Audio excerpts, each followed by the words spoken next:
Why writing for you? I feel like it's the one thing I know how to do.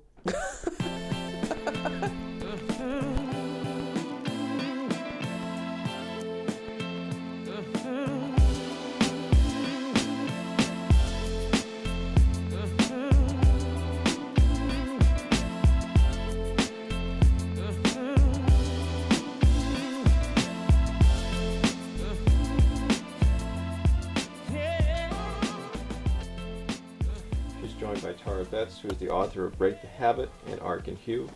Her chapbooks include the upcoming Never Been Lois Lane, 7x7 Kwansabas, and The Greatest, an homage to Muhammad Ali. Tara holds an MFA from New England College and a PhD from Binghamton University. I am sitting in a cafe with my boy that I have known longer than my students have been alive, before the birth of his firstborn son, and the waiter wears a tight black camisole with bright green beads, and we smile because he is living his joy. And how many people do that on the daily? It's probably the one thing I've liked doing since I was a child, and I still want to do it. I don't see myself stopping doing it ever in this lifetime. My mother's stories arrive in unexpected stutters, almost like the bus that picks me up after a doctor's appointment. As the bus circles back downtown, it passes my house, just so I can take another bus back to where I need to be. Mama, how often have our lives been like that? Recursive, inexact reflections where we see just a little bit of each other. And when I tell you about the sharp throb in my chest that hardens into a knot, you say that my ex did not beat me. My life should be easier. I should know less of the vocabulary of hurt. My mother is the one who taught me how to read. So for me, it's kind of like, you know, it seems kind of inseparable that those two things go together, her and me being a writer. My mom was a smart lady who went through some tough things, you know, so... and did a lot of it as a single mom. Like when we were growing up, she wasn't with anybody. She didn't want to be with anybody because she didn't want strange men in the house with me and my other cousin.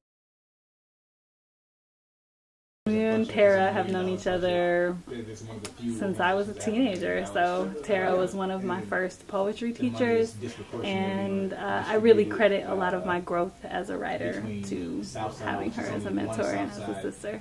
Civilize your sons with my answer to the sky. My ass a drum, a planet come to underscore your wars. I festival your battlefields, I corset all your whores. I mother all the mouthless men who march into their skin. My body is my temple, who is worthy to come in?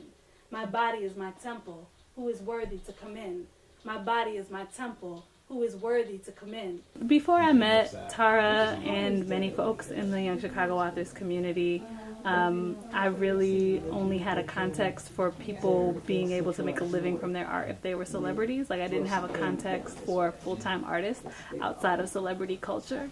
And being introduced to Tara and being introduced to artists who were creating a life full-time and not, you know, Jay-Z and Beyonce, but just regular working people working in their trade.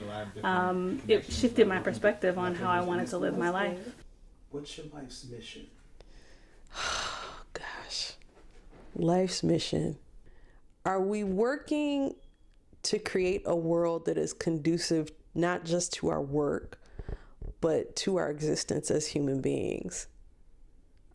You know, and whatever that entails, it might be our writing, but it might be like, do we make people understand other people better? Do we build connections between other people, right? And that work can manifest in a lot of different ways.